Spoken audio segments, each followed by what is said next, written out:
What's going on, Packer fans? Welcome back to this Friday edition of the Pack-A-Day podcast. I'm your host, Andy Herman. You can follow me on Twitter at Andy Herman NFL.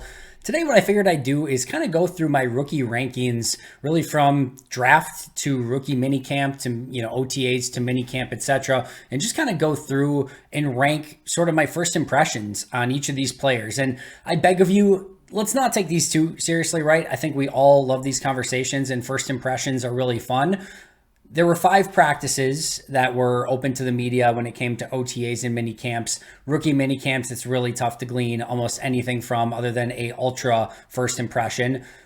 But there have been some really good impressions from this group. So I figured I would rank them out. I'm going to rank the 20 players that I actually have some sort of feel for. And it's some of them is just a little bit, some of it is a lot. We'll get to that in just a moment. I'll start by saying there's about, I think, 10 players that I have no idea, and I have absolutely no idea. So I'm not going to put them in a ranking list when I can't look you in the eye and tell you that I have a great feel for any of these players. Chuck Falagia, Bo Scaife, Henry Pearson, Antonio Moultrie, Jason Luan, Jimmy Phillips, Keyshawn Banks, Kenneth Odumegwu, William Hooper, and Benny Sapp. I saw, like Benny Sapp, I saw a little bit in that rookie mini camp, and I liked what I saw immediately. Haven't seen almost any of Benny Sapp up until that, or from that point forward. So those 10 players, I don't have any take on, and I'll keep obviously a much closer eye in training camp when we get there.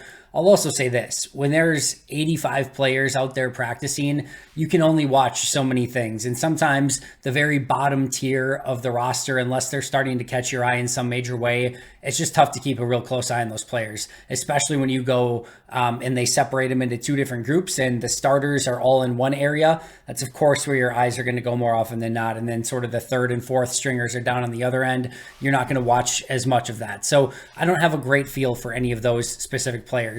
There's another player, Grant Dubose, who I'm just labeling as an incomplete so far. He's been hurt through the entirety of the offseason program. Have no say on him whatsoever. Obviously, I had the opportunity to watch his college tape, which is really fun and exciting. But until we actually see him in a Packers jersey out there doing something, I'm not going to have a huge take on it either. So the 10 players that I have no feel for whatsoever at this point, just being transparent. And then there's Grant Dubose, who has been injured through the entirety of the process so far. So those ones I am going to put to the side. And even after all of those players, after those 11, there are still 20 rookies that I want to go through and rank from number 20 to number 1. So let's kick things off with number 20.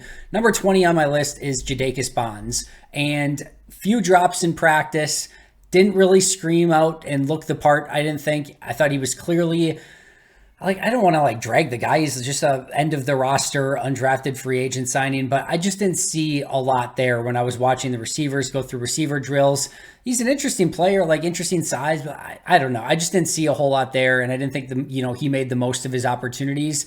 It wouldn't surprise me if they ultimately went in a different direction. I hope I'm wrong. I hope the guy is awesome in training camp and makes a huge jump and surprises me and other people in camp, etc. But so far, I would put 1 through 20. I would put Jadakius Bonds number 20 on my list.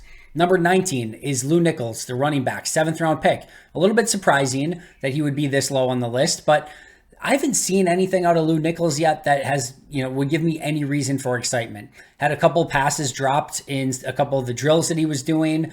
I didn't see much burst or wiggle out of him. I didn't see much, ability to catch out of the backfield. It just, there was no wow. There was no, even when we see some of these rookie undrafted running backs, usually we kind of get a little bit excited because they have a little bit of wiggle, a little bit of dance, something they can do in the open field, maybe break a couple tackles. I just haven't seen any of that out of Lou Nichols, and there's a lot of time left, and hopefully that comes in training camp as well. I didn't think that he looked super confident and just like himself out there. And sometimes with rookies, that just takes a little bit of time for you to get your feet underneath you. You could tell he was thinking a little bit. I don't think we saw the real Lou Nichols so far. So I'm hoping that, facade comes off and we see the real Lou Nichols. Because I thought in college he had some really fun tape, especially back in 2021. So hopefully we see that version of Nichols in training camp. But I thought rookie, minicamp, OTAs, and training camp left a little bit to be desired. Remember too, I think it was a rookie minicamp. He did have some injuries. So it could have just been that he was sort of recovering from that as well. But I'm hoping for a little bit more out of Nichols in training camp. Number 18 is his fellow running back, undrafted free agent Emmanuel Wilson. And he's exactly what we're just, talking about, where you get some of these undrafted running backs and they got a little bit of wiggle and a quick first step. And you're like, oh, that's kind of an interesting, fun little player. That's what I saw out of Emmanuel Wilson. Now, his odds of making the team as a 53-man roster running back are extremely slim. We know Dillon, we know Jones are going to be on the roster. Then you've got a 7th round pick in Lou Nichols, so we know Brian doesn't like cutting his draft picks. You've got Tyler Goodson, you've got Patrick Taylor, who's been a 53-man roster player in the past. He is at the very bottom of that list right now, but I liked a little bit of what I saw in the minimal time that we've been given to see Emmanuel Wilson, but he's got a little bit of that pep in his step, and I think he can have the opportunity to maybe be somebody that impresses in preseason, training camp, etc. I've liked him a little bit more than Lou Nichols so far, if I'm being honest. So number 18, Emmanuel Wilson. Number 17 is Kadeem Telfort.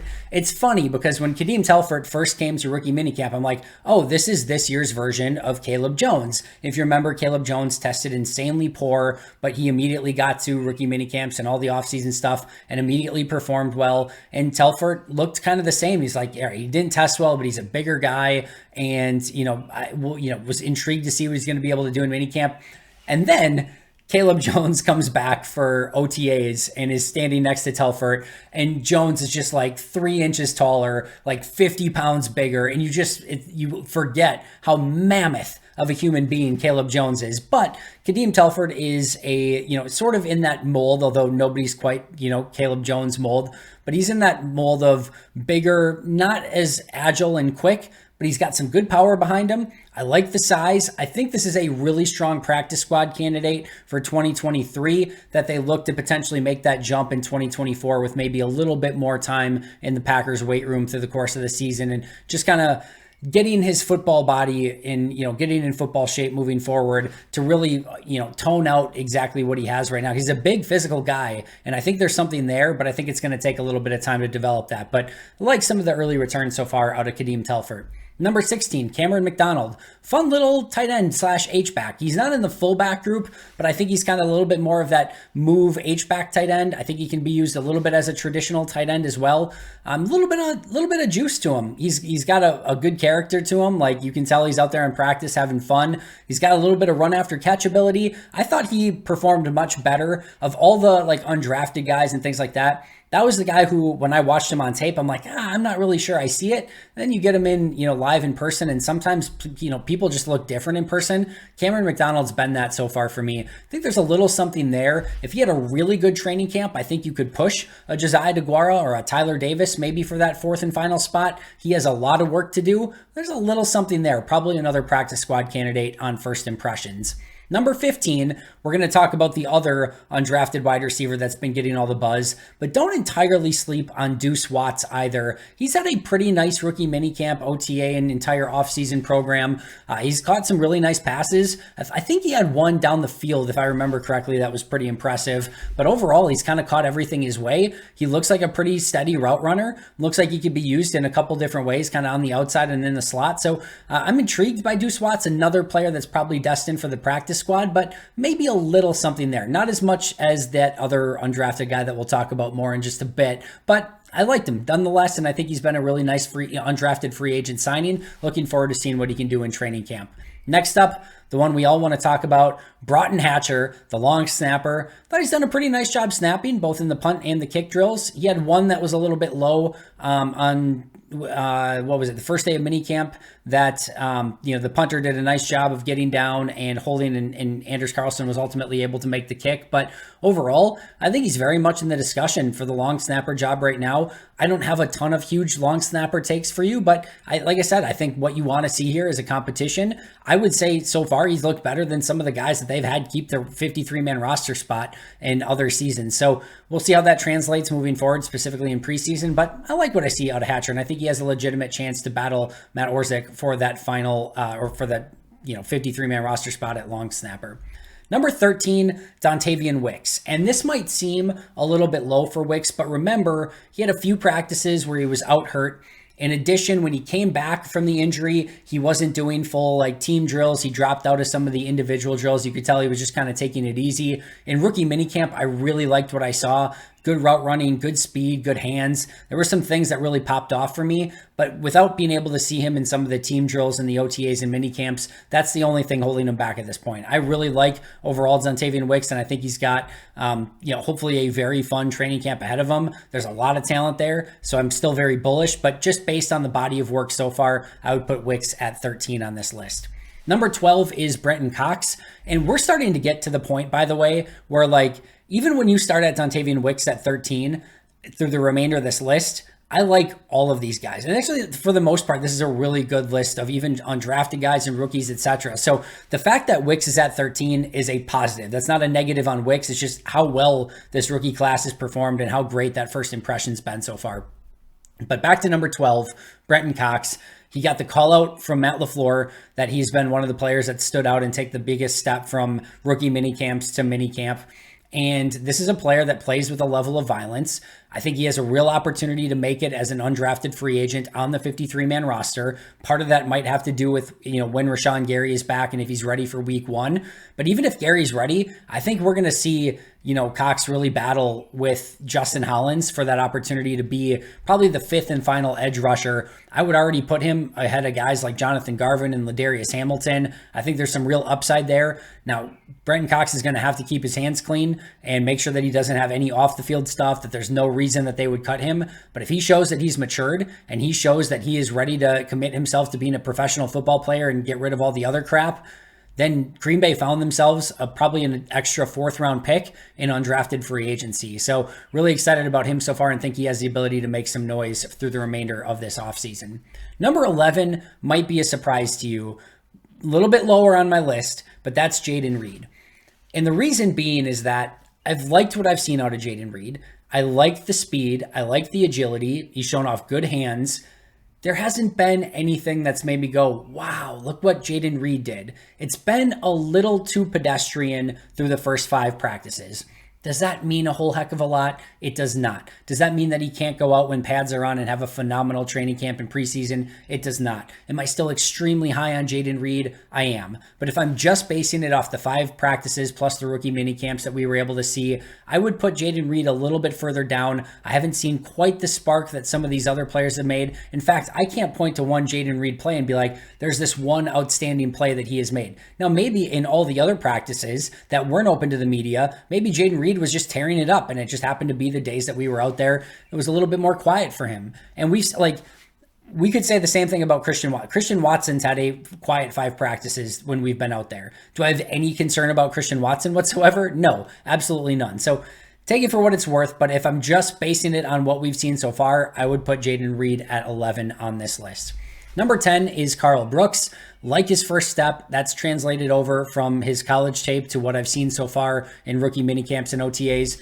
And this is a player that I think is very unique. I think has the ability to be a pass rush specialist on the inside. As I've talked about, I even think he could be a stand-up player on early downs on the outside. They played him in an extremely unique way at Bowling Green, and I'm really excited to see how his transition rolls. He also got the shout out from Matt LaFleur on how the step that he took from rookie minicamp to the end of minicamp. So this is a player that's already catching some eyes. He's probably defensive lineman number 5 on this team. He's going to get playing time if that ends up being the case. And so far he's been as advertised as a very unique interior edge rusher. And I think there's even more there that he's going to accomplish in the remainder of this offseason. Number 9, going in the wrong way. Number 9 is Anthony Johnson Jr. He fits the part on this Joe Barry defense. He screams up from that safety position to fill his gaps, which is so important. He made a great diving pass breakup in one of the team drills. He seems to be getting things down a little bit more.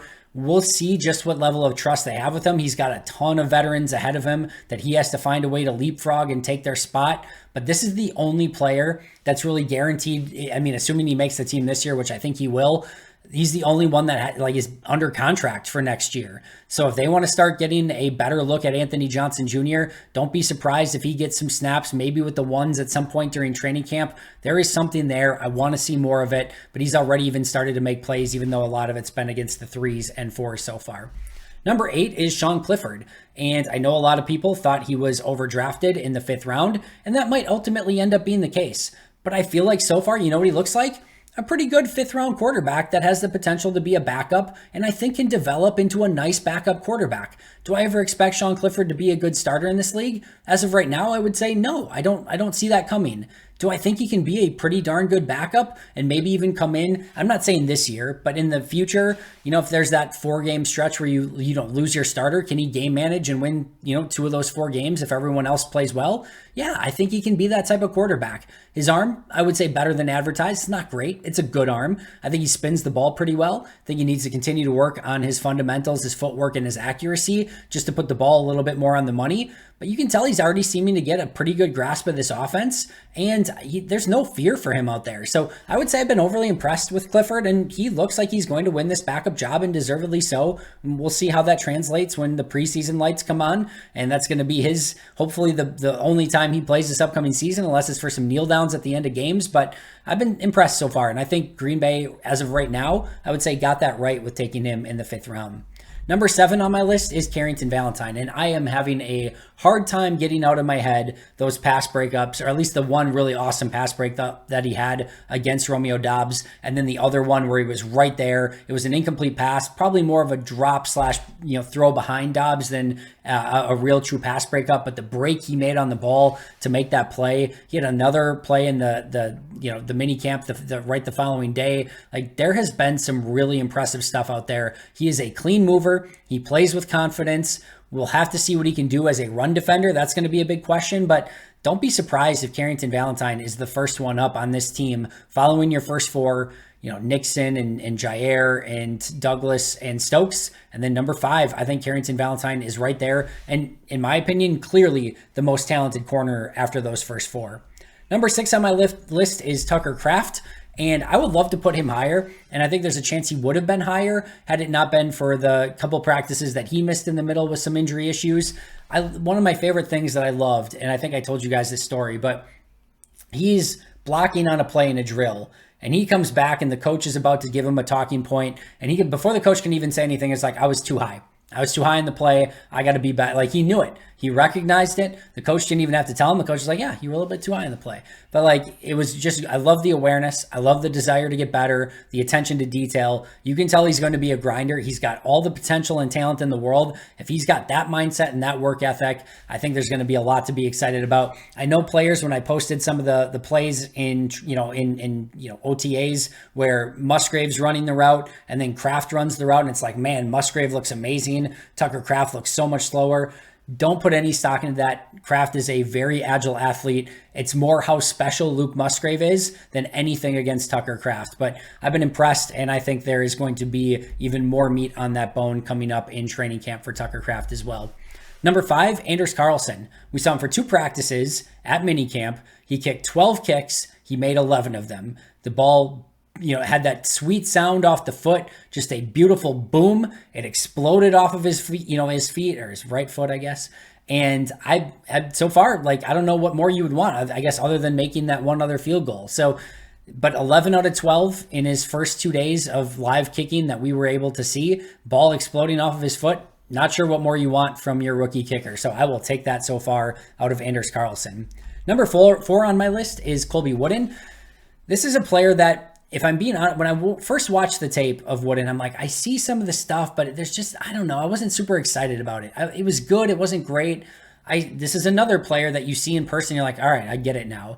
I've loved his intensity. He seems to be taking the step to being a pro athlete very seriously. I think he's going to be defensive lineman number 4. I do think he's going to be able to make some plays. I think it's going to start more as an interior rusher. I'm hoping that he can even grow and develop more as a run defender. But overall, I've been very impressed in a player that, if I had to compare what I thought from college tape to what I've seen through the first few days of practice, Colby Wooden has exceeded my expectations so far, and think he's going to get plenty of playing time on the defensive line this season.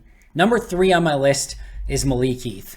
And yeah, it's crazy. And I'll look you in the eye too and say, there's the odds are probably still maybe against him, even that he makes the 53, or even if he does, he's probably buried as the number 6 wide receiver and doesn't get much playing time. I'm not sure what more you could ask of him. He's caught in everything so far. He's made plays every single practice. He's specifically in the team drills.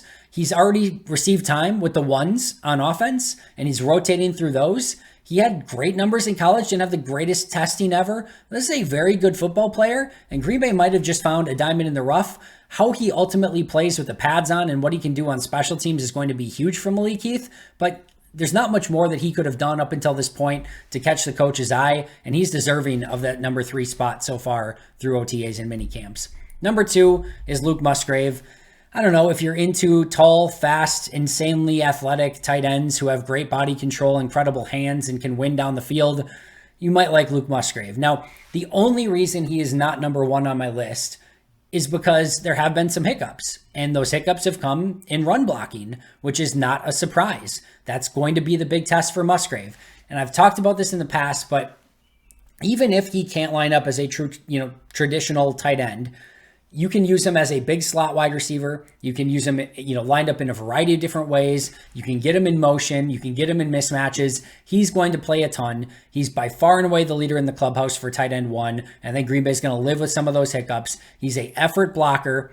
I saw a lot more out of him in college from a blocking standpoint than I think he got credit for, but he's just missing that one piece right now. And even the receiving stuff, that stuff is going to take time to translate on the field on Sundays, but he has every tool at his disposal, and the sky is the absolute limit. He has jumped off of the, I can't say tape because it's live and in person, but of almost any player that has been in OTAs and minicamp so far. He's been the one that, like I said, him and Romeo Doubs have been sort of living rent-free in my head from what they've done so far. I would put Musgrave even ahead of Doubs at this point. Super exciting, and can't wait to see, when the pads come on, just how, if that continues to translate with his speed and athleticism. Spoiler alert, I very much think that it will.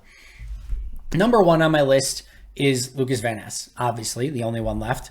It's so easy to get bored by the first overall guy. We all want to talk about the Malik Heath, the underdog, the guy that's catching everyone's eye at minicamp. We all want to talk about Luke Musgrave, the fast, tall, athletic, Jermichael Finley-esque tight end who can do anything out at the tight end position. Those are exciting, and I love talking about those players too.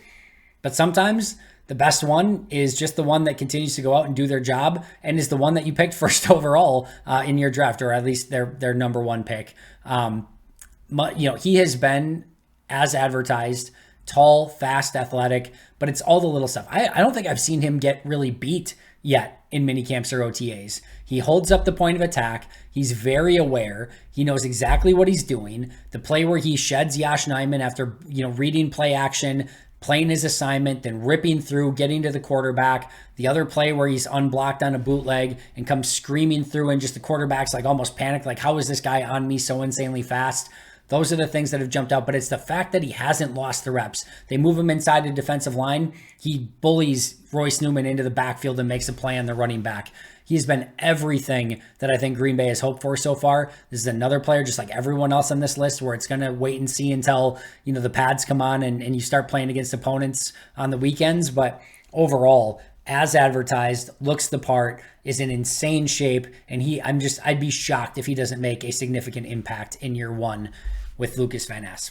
That is my full list. That is everyone from 20 to 1. And just to read it through you one more time: Jadakis Bonds, Lou Nichols, Emmanuel Wilson, Kadeem Telfort, Cameron McDonald, Deuce Watts, Broughton Hatcher, Dontavian Wix, Brenton Cox, Jaden Reed, Carl Brooks, Anthony Johnson Jr., Sean Clifford, Carrington Valentine, Tucker Kraft, Anders Carlson, Colby Wooden, Malik Heath, Luke Musgrave, and Lucas Van Ness in order. That's going to do it for me today. Thank you so much for joining me. I'll see you guys right back here tomorrow. But until next time, and as always, go Pack Go.